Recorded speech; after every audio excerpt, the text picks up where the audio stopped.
Tonight to our city council meeting. We'll go ahead and call this meeting to order. To begin, we'll do roll call. Councilman Labrum. Here. Councilman White. Here. Councilman Baird. Here. Councilman White. Here. And Councilman Burdick. Here. Great.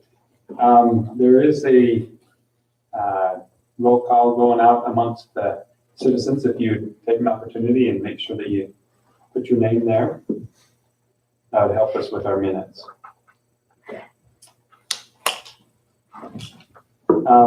To get started, we'll go ahead and have a prayer, and it's my turn to do that. I'll go ahead and offer the prayer, and then if everyone would please stand and follow me in the Pledge of Allegiance.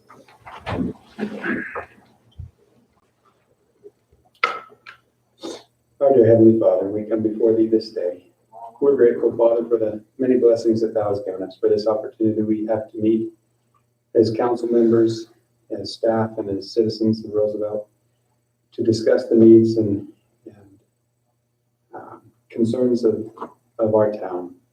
We're grateful for all those that serve, for the police force, for the firefighters, for staff, and all those that provide the amenities and protection to us daily. We ask a blessing upon them, that they will be safe and protected.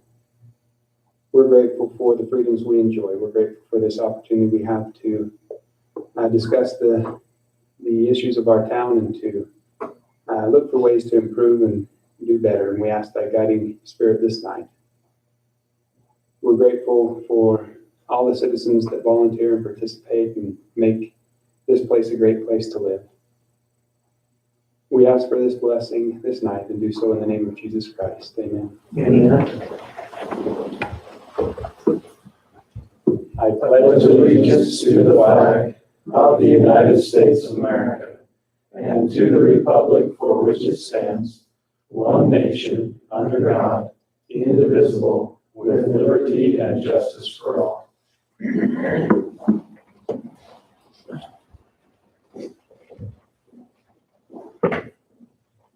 All right. Go ahead and review the minutes from the last meeting. Go page by page, and if there's any corrections or amendments, let us know. Are there any corrections to page 1, page 2, and page 3? Seeing none, would entertain a motion to approve. So moved. Motion by Councilman White. Second it. Councilman Labrum. All in favor? Aye. Any opposed? Okay, motion passes. Just so everyone's aware, we do have and I sound like a broken record, but we do have a comment period at the beginning of our meeting. Anyone in the audience is welcome to take up to 3 minutes to discuss any matter. And is there anyone here that would like to take opportunity to do that? Seeing none, we'll move forward. Do we have Tim Glenn here tonight? Tim, welcome. Glad you're here with us. Go ahead and, if you would, present yourself and Great. tell us why you're here. Yeah, thank you so much. My name is Tim Glenn.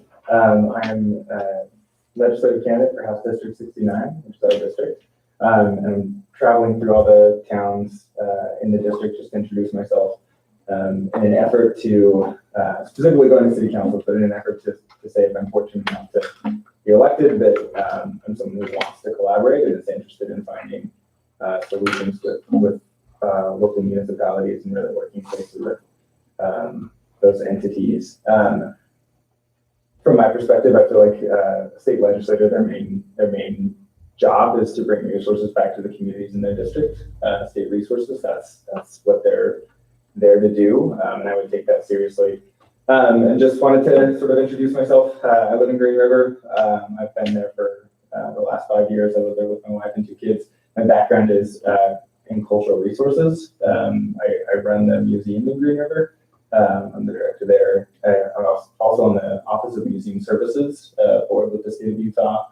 And I served on the Utah Museum Association board. We just actually did our annual meeting in Vernal this past year. So I was driving through Roosevelt a lot on my way there. And yeah, a couple of issues that saying that one of the goals is to bring resources back to our communities. One thing that I care deeply about, and it's actually the reason why I threw my hat in the ring is transit room tax. And that's something that's a growing issue in Emory County. It's obviously an enormous issue in Grand County, growing in Carbon County, and Duchesne the TR tax continues to grow as well. And currently, as most of you likely know, the state requires that tourism taxes be spent on marketing. 2/3 of it must be spent on marketing, and only 1/3 of it can be spent on infrastructure. And from my perspective, rural communities could really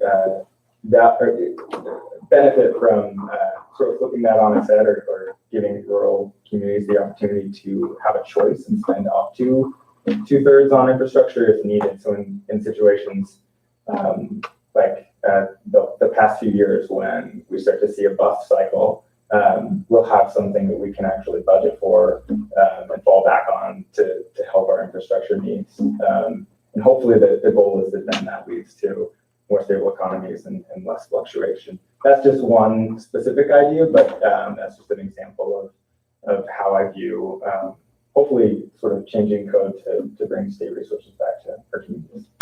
And that's it. I appreciate your time. I don't want to take up a lot of, and you've got busy things to do, so I'll sit and listen because I'm pretty interested in the issues. But thank you. Before you go, sure. Yeah, thank you for that presentation or for your comments. Are there any questions from the council for Mr. Glenn? Yes. Were you raised in Green River? Or, No.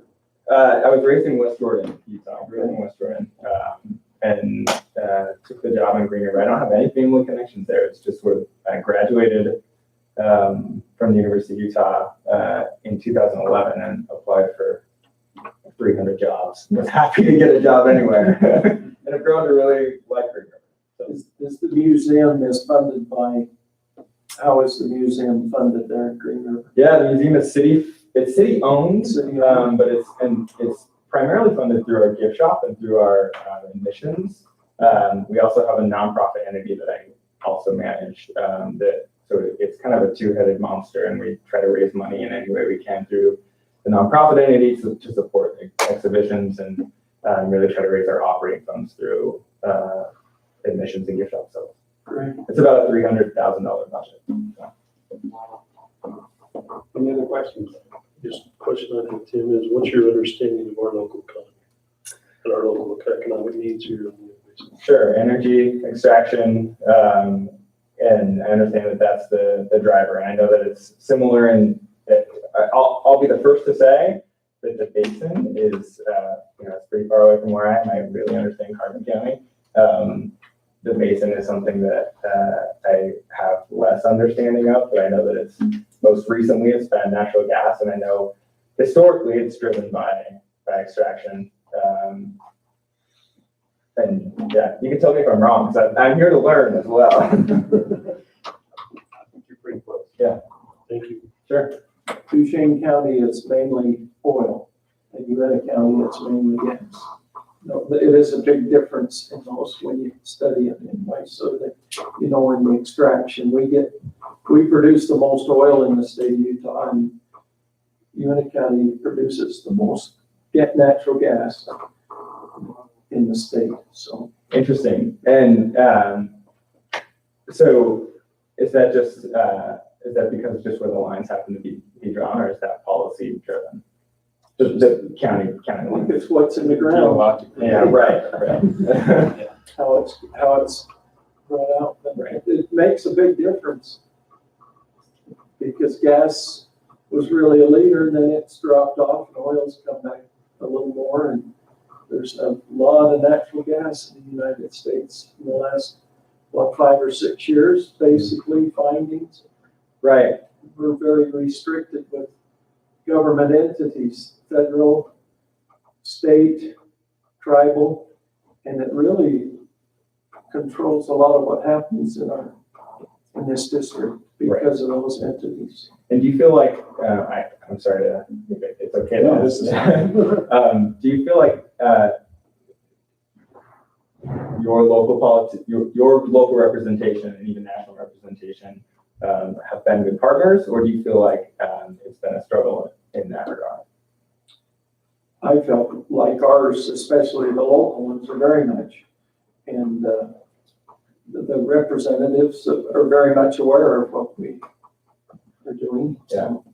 Well, great. Mrs. Watkins. Yeah, right. I appreciate you driving and being here. Yeah, absolutely. And I know I've got It's a a big deal. an uphill battle in Duchesne County, but I figured that it's part of the district, and I wanted to hear some of the issues and introduce myself either way. So Much appreciated. Yes. Yeah. Thanks for being here tonight. thank you. Good luck. Yeah. Is Dakota Blackbird here, or somebody that represents the Blackbird? Is that the same? Yeah, that's the same. We had to postpone that one from last meeting to this meeting, but I guess we'll have to push it on to the next one. We'll go ahead with the rehabilitation of runway 725. Would you go ahead and take it? This is the approval of the design grant for redoing the runway. We have received that. You should have received a copy of that in your packets. It is the grant of the $235,000, and so this represents 95% grant money to begin the process and design. And then once we do this one, we'll design the rest of this year. And then we'll have another one that will come out from the FAA that approves or that is the construction grant. And then we'll bring that back for your approval. We're always pleased when we can get anything, a grant, anything above 80%. I'm tickled with. I hope you are. But it might be 5%. I think this is a great one. 90% from the FAA, 5% from the state. We only get left with 5% on these projects. So it's a really good percentage for us.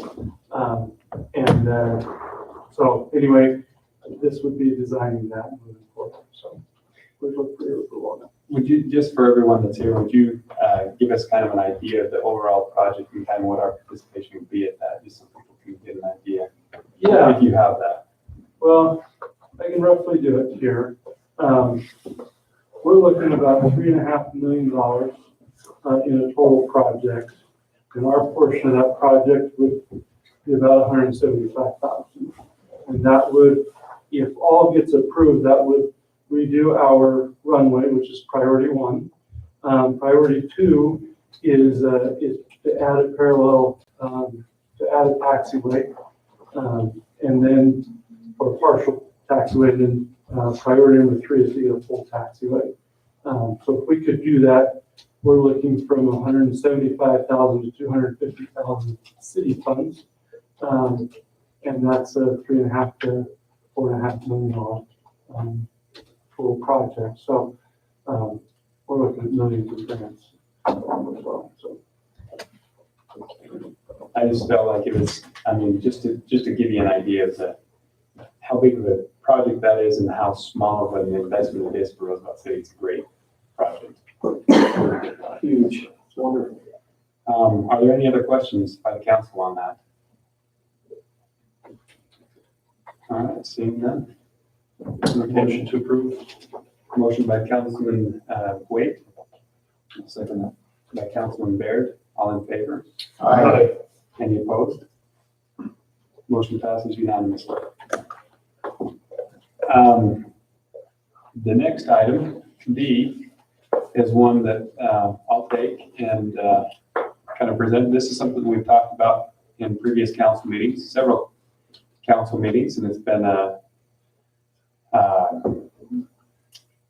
long time coming for me, but I'm a little impatient. But it's been a good project to work on. Economic Development Committee for our town, and there's been a lot of people that have participated in getting it to this point.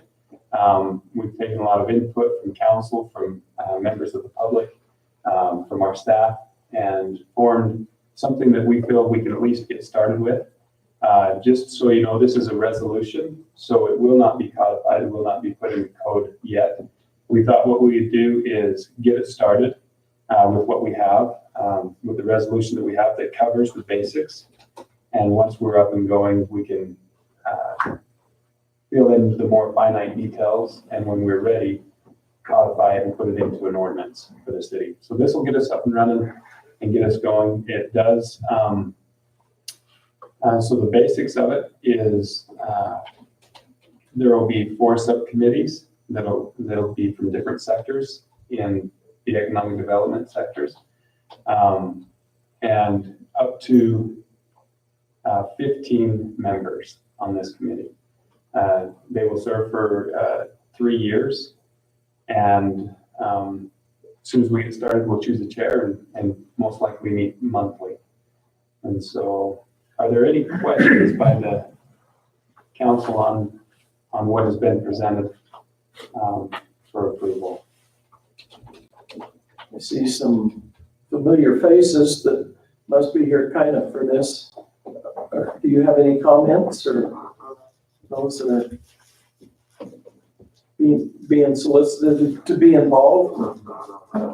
Councilman, I have a question. You just mentioned, Mr. Mayor, that they would serve for 3 years. Is there any sort of mechanism in place? I mean, it seems if we take 15 council members or 15 committee members tomorrow, in 3 years from now, we push them all away. Have we lost that expertise? Have we lost that? Is there any sort of Sure, yeah. plan for success? Right. So every 3 years, you'd either be reappointed or somebody would fill in your stead. The way we thought about doing it is what we'll do is each entity that's listed or the entities that we'll solicit for members, we'll send out a letter and you'll choose 3 individuals from your place of business or your entity. And then we'll choose 1 from that 3. And then they will serve for a term of 3 years. Most likely, you may be reappointed at the end of 3 years. Or then we would have somebody else reappointed from that entity for the following 3 years. He brings up a good point that you'll have to stagger the reappointment terms, just so they're not all 15 up. Oh, I see is that the question that you're? Right. It just, yeah, if we don't stagger the reappointment terms, then all of a sudden you got 15 new people who are trying to now build. I see what you're saying now. So thanks for clarifying that. The way that would work is those that are appointed, they would be staggered. So they'd be staggered for a 1 year, 2 year, and 3 year term, right, with a maximum of 3 year. And so every year we would reappoint 5 members of the committee. Right. Yeah. So that, yeah, we can keep continuity. That's the goal, right? That's the key is keeping continuity through these committees and these organizations. So thanks for clarifying. But yeah, that's how that would work. So I don't know how we'll do that, whether it be luck of the draw or how we'll determine which ones, but we have, we'll get that sorted out. I've been involved before, and that's how it was, a draw. Yeah. Just, And which isn't bad if you get a 1 year term, you most like, good chance you probably get reappointed unless there's some major concerns there. So. With 4 people or 3 or 4 people being on each subcommittee, that allows for somebody in that committee maybe to change out each year or maybe 2, so that it kind of keeps that subcommittee. Correct. And that's most likely how we'll do is we'll take each subcommittee and we'll have those different tiers in the beginning of rotations to get us started. Are you all familiar with the structure of the resolution we're proposing? We have Should have a copy we could just put up on that screen. I could get one, I don't have one. But Maybe we'll to write do that, I can read off. Yeah, what are the the actual spots, and subcommittees? because I have it right here in front of me, just kind of read off those, that would maybe be easiest. You have it there? I have it right here if you want. I have it here. Hey, do you want to read it? Sure. You want me to? So we'll have a public relations, and tourism and recreation will kind of be in one subcommittee. Education and life sciences. So we want our educators here to be involved, and also the hospital. We have a capital projects and infrastructure subcommittee, which is where strata and those types of companies would fall into place. And then we have business owner subcommittee or members at large. So we have a subcommittee of various business owners in the community and or just economic experts that we could have come in. So we feel like we've covered just about each area of economic development or in our area. And like I said, it's a little flexible. That's why we're doing it in the resolution so that we can make modifications to it. We can tweak it. Really what I wanted to do is once we get everybody there, we look at what we have and then we fine tune it. And then based on everybody's input and the committee itself would help to define or further define how we want to see that work. And then once it's running and really we've got it fine tuned, then we can put it into an ordinance and codify it. So, any other questions? Appreciate the interest, little by little. Yeah, and I think that would be our input from Strata's perspective, you know, we're just happy that the discussion is going that direction and happy to support wherever we can. I think the only cautionary word I would offer is to do as much as we can to have a symbiotic working relationship at the county level, in Uinta County, Vernal City, because there's a lot of these similar efforts taking place. And for a business like the hospital or Strata, you start getting pulled in various different directions, a lot of times duplicating efforts. And so as much as this group and subgroups could try to make efforts symbiotic and not duplicative, would be very helpful. That's a good point. And that's one of the reasons we thought bringing these individuals together is to try to bring everybody and get them on the same page. Working with one of the things that I really want to make sure we do is work with the counties, like you said, state and federal programs, and make sure that we're educating ourselves.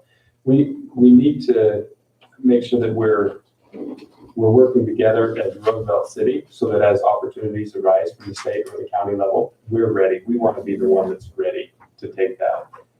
And yeah, we definitely don't want to duplicate and try to recreate the wheel, only create an entity that would work with those other ones and have a mechanism where we could take information from those other ones and actually do something with That sounds great. Sounds great. So, but yeah, I'm with you on that. Thanks. We have a few copies of the ordinance, but I would go that way for those that might be interested. And for those that may not get a copy that are interested, we can get you a copy, and or you can look, if you go to the Utah Public Notice website, our agenda is posted with the information that we're looking at here, and you can access that on the Utah Public Notice website as well. Great. Any other questions or discussion? I just, Mayor, I appreciate what Mr. Rasmussen shared. That's really we talked about as a council, but I think that's really the key to this thing being successful. We have to find a way for it to be supportive, not anything that takes away from anything that's happening, for sure. I appreciate the fact that as we move this thing forward, we get that synergy with the right players there to find a way to support what's taking place. That's important. Okay. Any other comments or discussion? Seeing none, we'll entertain a motion. I motion to approve the resolution as drafted. Second.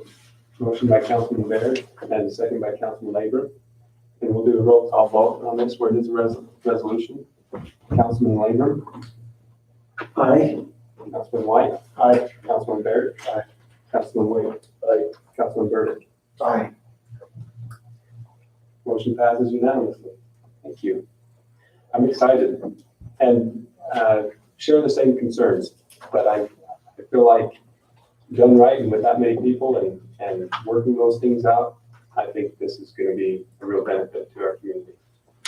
So what we'll do is each entity can expect a letter in the mail within probably a week or two that will explain what is needed as far as some suggestions of personnel that you would like to be on that committee.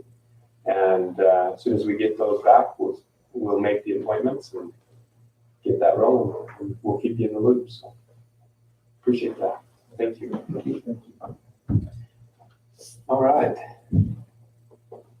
We have do you happen to be the Blackbirds? No. Okay. So I keep asking. We're hoping, we're crossing our fingers that you're going to show up. So, next item is an out of city water connection. This is 1769 North, 1500 East. This is actually in Ballard City. I called Mayor Abercrombie and visited with him about it. They're aware of it, and he mentioned that this is probably, it is in Ballard City, but it's outside of their water district, most likely. And so I don't think there will be an issue to approve. But if we do approve, one of the things that I told him that we would do, or we would try to do, is have the people looking for the water connection go back and get a letter from Mark Reedhead stating that there would be no conflict there. Just that we have that in our file. That's what we would recommend as well, is to absolutely support that. And so Susanna Garcia, that's you. Do you have anything else that you wanted to add to that? Or? No, just wanted to get approval for the water connection in that area. We're planning on buying the land. Okay. And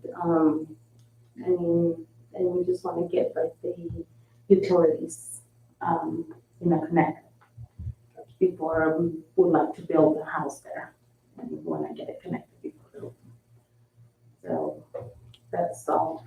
But I wanted to get approval. Did you understand what the mayor was saying about getting a letter from the, Yes. okay, Yes. So I have to get the letter from the what percent from. So Mark Reedhead is over the water in Ballard City. Okay.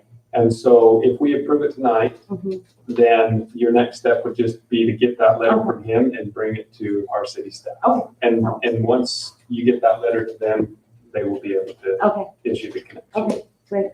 So, Okay. Thank you. Question this maybe for public. Last week we had an outside the city connection, or a few weeks ago, we said we needed to have it be annexed. How is this different? So we I all, can address that one if you Yeah, want to. go ahead. So this is not adjacent to our city limit. So it's north of our city limit, not adjacent. The other ones, any of the other ones that have come, if they're adjacent, we're requiring annexation. We couldn't request this one because then they'd have to find a means to connect, and we can't annex an island. And that's why the difference with this particular one is. I just thought that'd be good to be in our records. That's fine. So Clarify. I think that's wise. And this is within Ballard city limits? it is within Ballard City. Ballard City goes to 2,000 north. And so it's within Ballard City limits. And I've been operating that it's within Ballard City limits, that they run a water district, and that we just, if it's within their limits, we turn to them and say, hey, we contact them staff-wise. We appreciate the mayor contacting their mayor so we can kind of keep that communication. And so that they're aware. A few things to note on this from the capacity side, we've connected the Cedar View, so that helps make a difference. We've also connected it 1,000 north to 1,500, so we have fairly good capacity connection coming from the north now that we haven't had in years past. So this last year and a half, we've had quite a significant amount of new capacity to be able to service this particular area. But we are under the same understanding that the mayor is from the staff side that currently Ballard doesn't service up that far north, that we would be the one that is right there. But we want to make sure that everybody's aware, especially if there's any kind of potentials to be sensitive, we want to bring it. So, according to Mayor Abercrombie, that was initially in the water district area, but those individuals disconnected. Oh. And thought they could be better served through Roosevelt. So, but we, again, still want to cross our T's and dot our I's. We don't want any conflicts. Yeah. All right, any other questions? Are there any other connections that we have close? So we have some above the 2000 line, and we've been receiving, since that, we have received a number of them, but that, because they haven't been in Ballard District or anything, we've allowed those to proceed with the ordinance or the resolution you passed earlier last year. But so we have some north of there, so 23, 25, some of those that are north, we have a number of connections, and we've received a few this year. It's when this one got far enough south that it hit inside of Ballard, we're saying, from the staff side, we're saying, let's make sure that this one's protected. That's the difference of this one, is it's actually in Ballard City. Yeah, The other ones were outside. And I don't think it was understood I think it was understood that their water district covered their whole city, and in this area it doesn't. To answer your question even further, very virtual, and there's a few others that are on Roosevelt City Water that are right in the same area, but they've been on there for a long time. So, any other questions? Our water lines are, what you said, we have the Our waters are sufficient, from yeah. the source, is the water line big enough? So- If we, as a staff, feel that we don't have a connection, at that point, we would decline the connection, and then they have to appeal it, so that it comes as an appeal rather than just an out of city.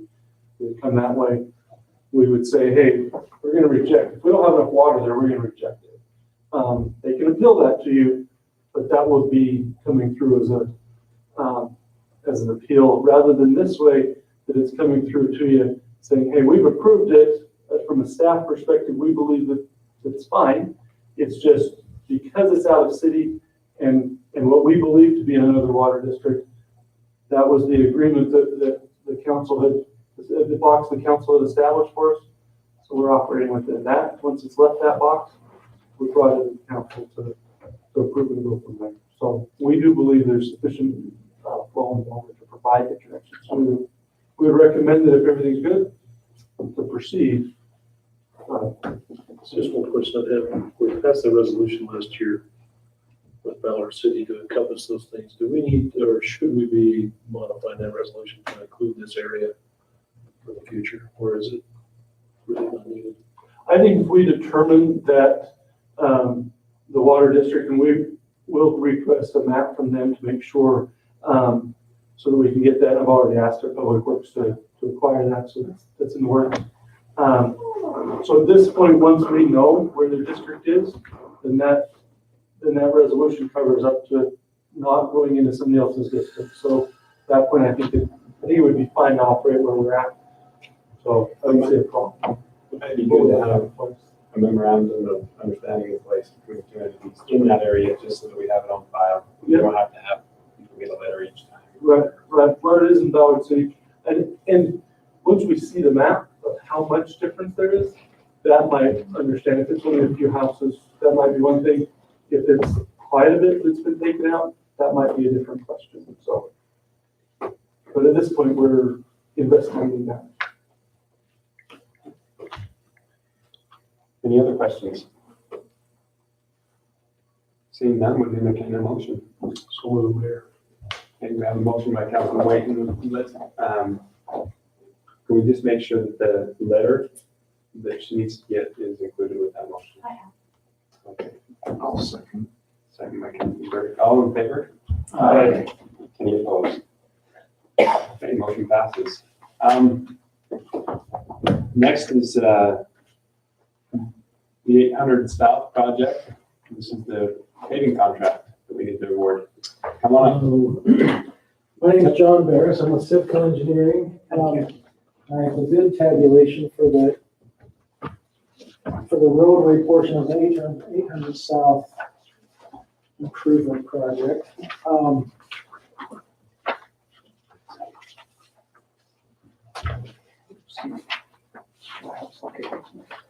As you gentlemen know, because this project has received funding from multiple funding sources, this has been split up into separate phases. The underground utility main portion of the project is under construction right now and is nearing completion. The next phase of the project will be the curb and gutter on both sides of the road, including the storm drain inlet boxes and the connections to the storm drain main sewer line, and the sidewalk on the south side of the road. That is being administered through UDOT because it is federal funds. And that project goes out to bid, or not goes out, it is out to bid right now, and the bid opening is on the 28th. This project that we are talking about right now is the sidewalk on the north side of the road and the roadway, the asphalt portion of the road on 800 South between State Street and 50s. This will be done after the UDOT administered portion of the project.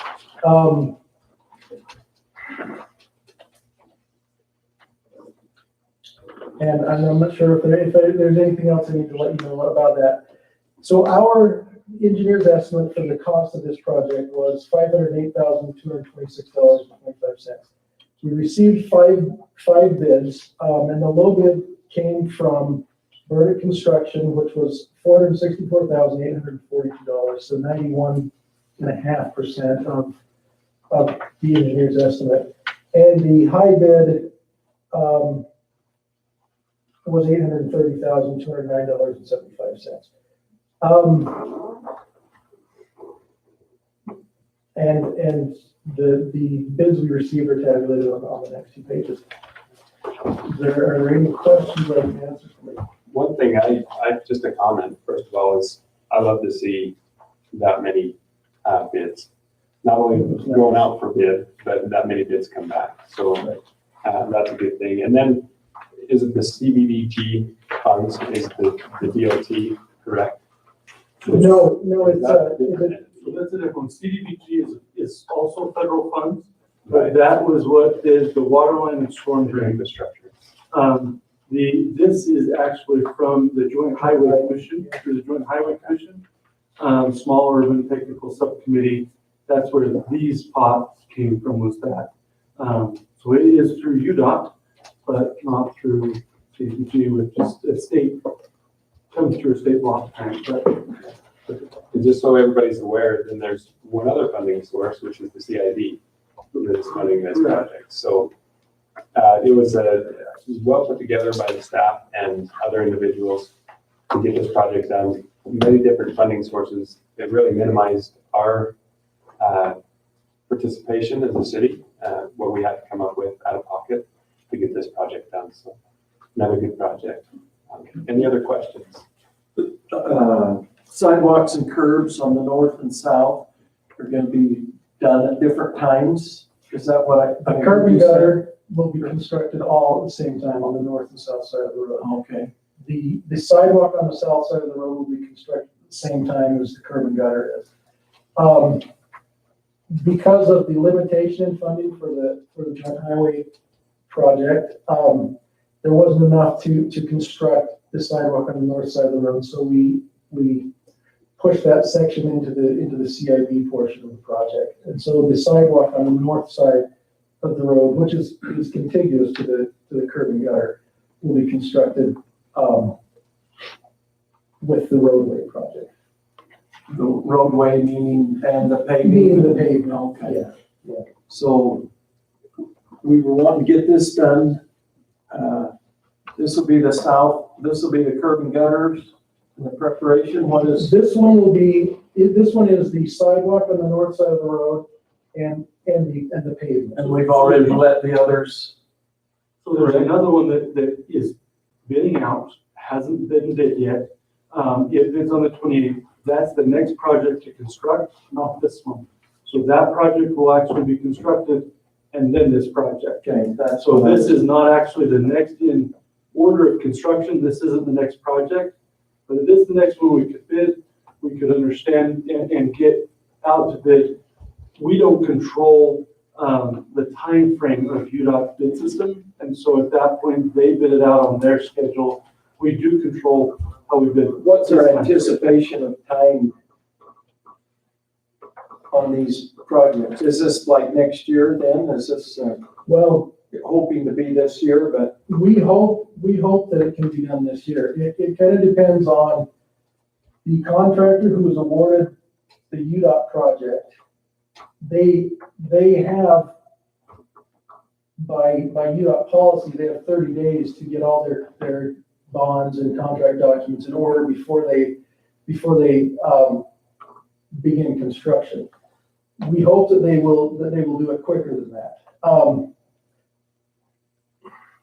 I mean, we're almost to September, right? We went through these winter projects before and they don't last very long. I mean, our Highway 40 did that with the cement and stuff. So I'd be real concerned about us starting.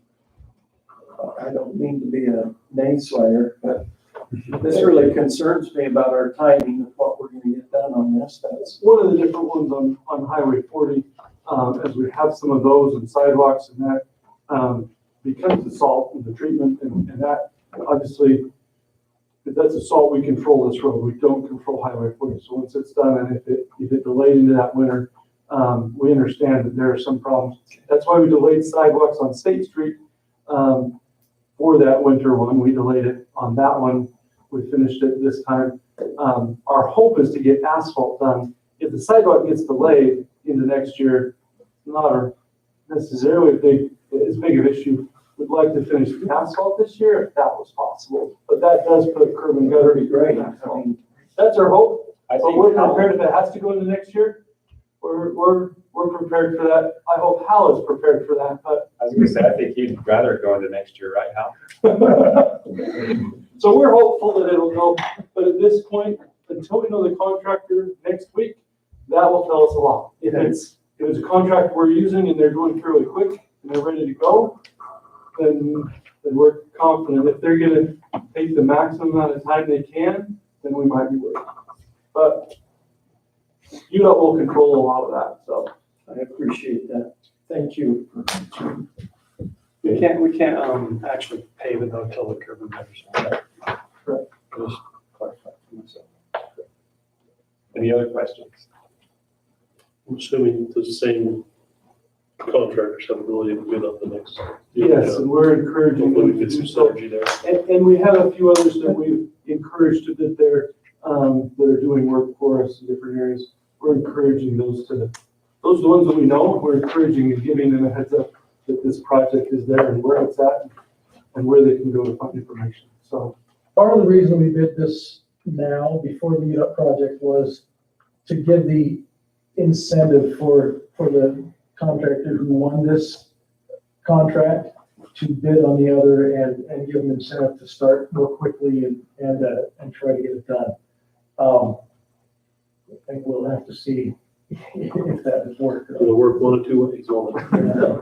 it will work some way. So, but we are looking for approval to proceed with this project. We would recommend that we accept a low bid. It's a known quantity for us. We've used them in the past and we understand them. So, we would accept that. So it's not somebody it's their first rodeo. We are familiar. Yes. I make a motion that we approve what we just recommended. So, Motion by Councilman Labor and second by Councilman Wade. All in favor? Aye. Any opposed? Great, motion passes. Thank you. All right, purchase orders and quarterly financial review. We don't have a quarterly financial review, but I did see the purchase orders really quickly before everybody runs off. We'll make this one really fast, because I know it has to do with a few of you. Okay. I did check with Vernal City.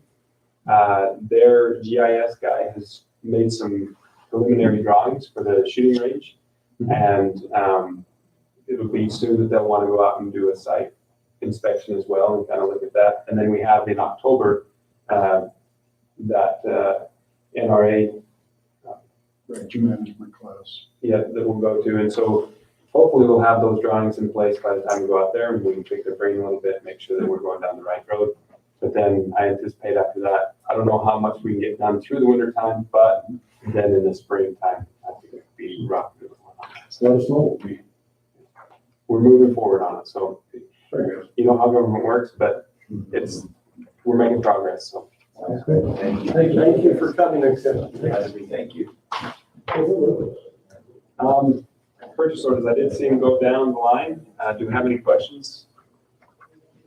If not, entertain a motion. I'll make the motion to approve the purchase. Okay. Seconded. Motion by Councilman Burdick and second by Councilman Labor. All in favor? Aye. Any opposed? Okay. Motion passes. Reports from standing committees.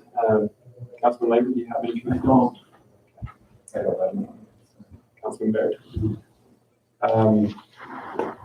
I just spilled the beans on what I have for the most part. I don't know, we have had one council meeting since UBIC, but again, just one.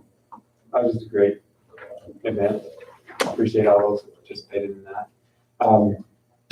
That's all I have. Councilman White Nothing tonight.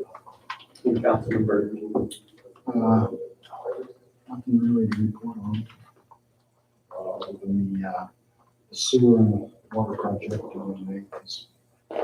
well. Probably in the next 2-3 weeks, they'll be wrapping it up. We got, I Yes. comment on the Union Open House, and we saw maybe, I don't know if we've acknowledged or sent a letter to the county, school district, or anything, or the high school. I just think it'd be nice. And I called Brian to see if he could have the street sweeper go down like Friday morning and just do all around the curbs because, and I noticed that had gotten done and it made it real helpful thing. Yeah. Thank you. Yeah, we're happy to do that. We appreciate the input and ideas. They took care of it the next day. I thought it looked good, so hopefully the school district thought it looked good. We did think. Maybe knew we came, maybe didn't, so.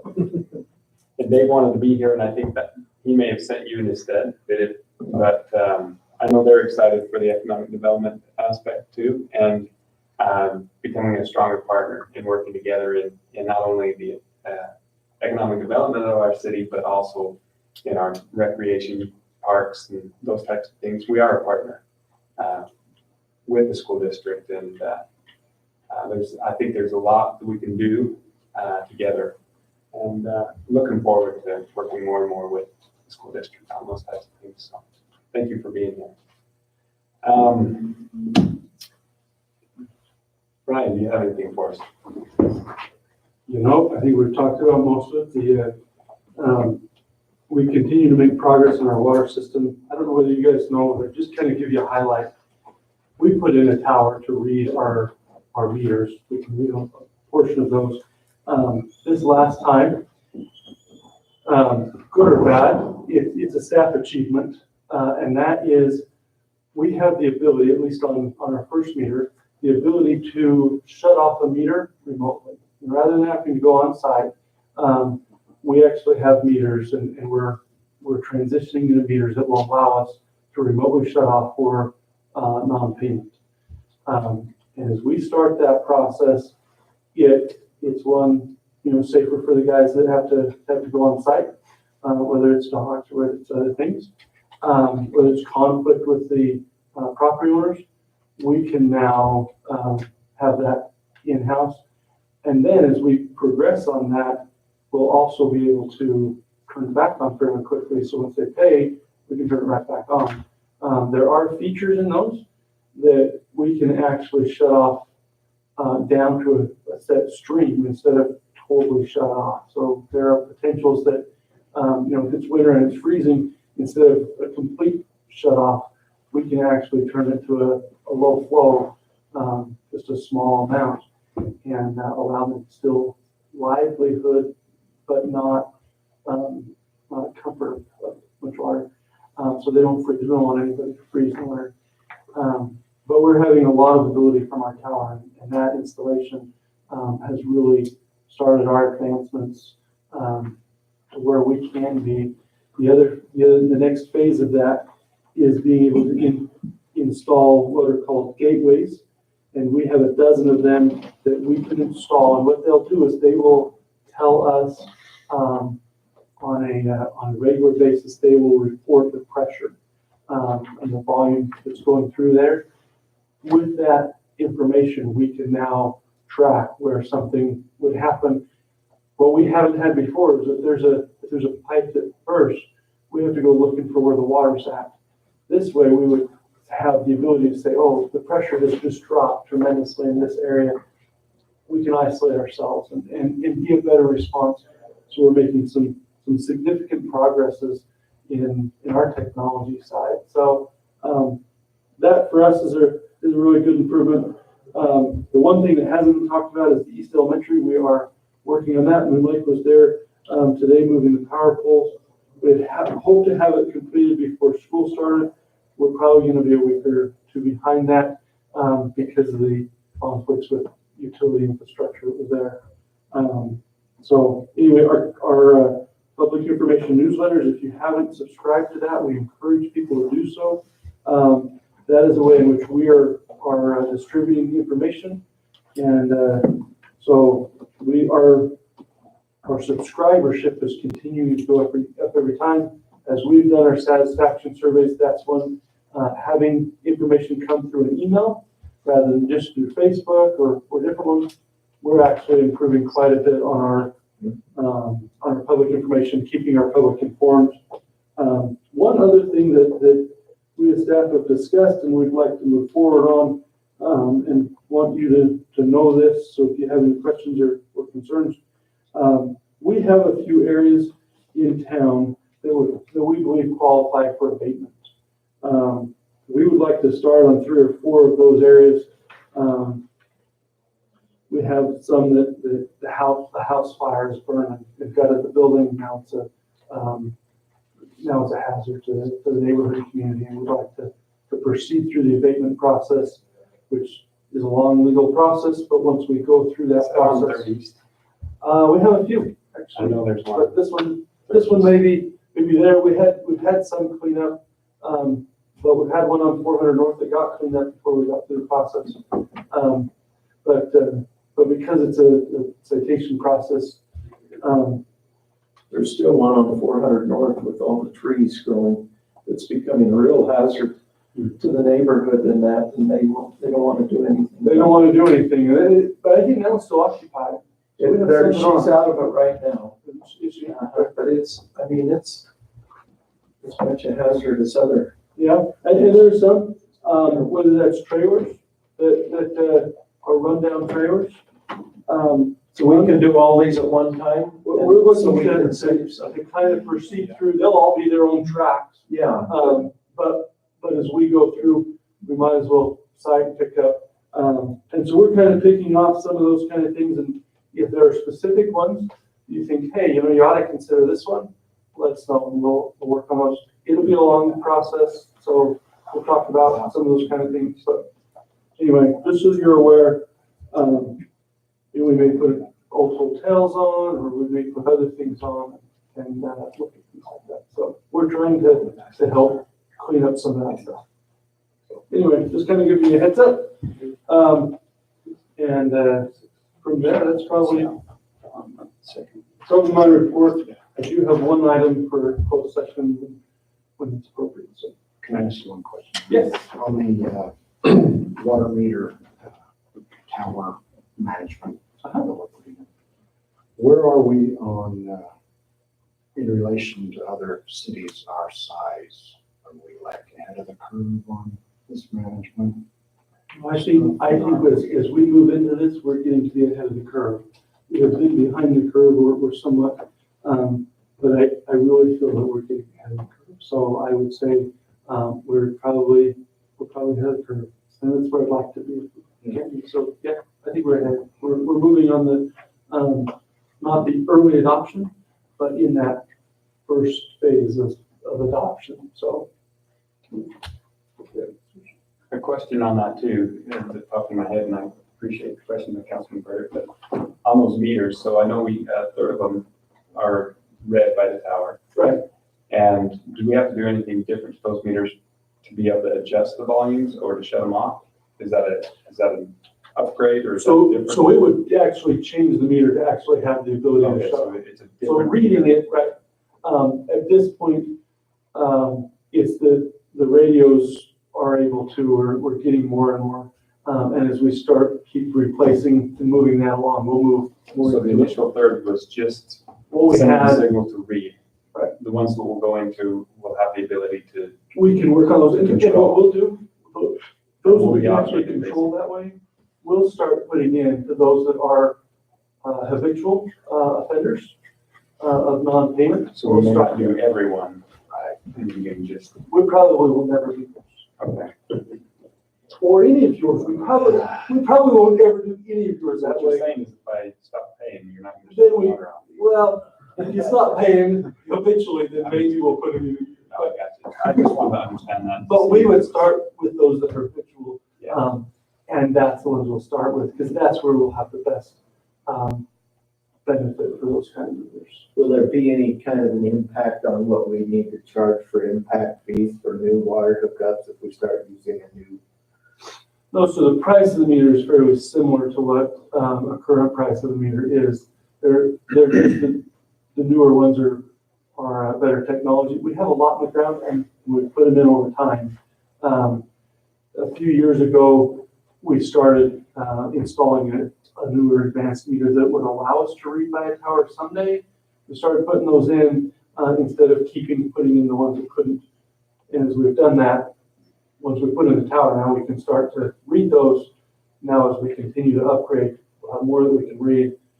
As we find areas that are habitual areas, we'll start to put in those newer type of meters. And then, as we progress, we might cover more of those and just kind of phase those in. So we're not gonna go to the newest meter on everybody tomorrow. We don't have that I kind of was money. just wondering if the new connections would all get a new. We could go, they'll have a new meter, and there's just a slight difference. Now, when you say new meter, you're talking the one that's automated, that's able to open and close? We can. Or what's the price difference in those and just the ones that are being read? by- It's like within 10%. So 10-15%. Insignificant. It's not a great amount. So. I'd say all we do is we just do that. That's my own personal opinion. So, but anyway, nice, give us a lot more information, and as we can read it by the tower, it gives us a lot more. The other ability that you have too, that hasn't, I don't think it's been mentioned, but I've seen several where the water main will break on home. And you can immediately identify that and shut the water main off, or the meter off. We could, and we can also set, we can read it by the hour or by the 4 hours. So if we're reading by the 4 hours and we see that there is a high usage in that 4 hour period of time, we can actually have a notification go out and say, hey, and this may be one that as you have a newer meter, would say, hey, did you realize that you just used 10,000 gallons in the last hour or the last 4 hours? You might have a leak. Check your basement. Check your basement, because it might be full. And if you're on vacation, you may very well find that that's a benefit to, instead of getting back home and saying, oh, I've had 100,000 gallons. I've been gone for 10 days. I have 100,000 gallons of water in my basement. Why didn't anything happen? But if we can read that and read it on that time frame, that'll make a huge difference. I've heard that happen several times. The other thing, will it flag you or do you have to manually go in and look at the information, or is there a way that it We will can actually? set some flags as we progress. We haven't got there. Okay. The other piece of this, and this is another total new phase of where we could go, if we want to spend the money to do it. The next phase is from the tower. We could actually get it so that it had a user interface, so that you could actually you could actually see how much was coming in every 4 hour period. You could say, hey, you know what? You can log in and see your own and set your own notices. That's a whole other module, a whole different set of costs. And we aren't prepared for that at this point. But But if we move forward and there were large users that we decided, hey, look, this makes a huge amount of sense for you to be able to see and manage your water, we may do something there. But at this point, we aren't going to that range unless we actually put a fee for that on the water bills for people, because that's when it would actually need to charge that out.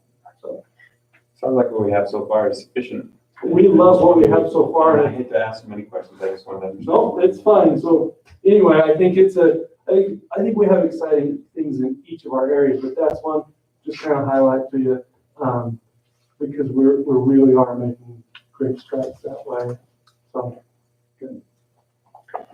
All right. As our city manager stated, we do have a closed session item. It's about a property acquisition. Before we go into closed session, is there anything else from the public or from the council? All right. Go ahead and entertain a motion to go into closed session. Move to go into closed session. And we also include to come back in the open session to adjourn. Okay. Motion by Councilman White. Second. By Councilman Labrum, and roll call vote. Councilman Labrum. Aye. Councilman White. Aye. Councilman Baird. Aye. Councilman Wade. Aye. And Councilman Burdick. Aye. Thank you all for being here. Anything else that we need to discuss before we end? Make a motion that we adjourn. Second. Motion by Councilman Labrum and second by Councilman Wade. All in favor? Aye. Thank you, council.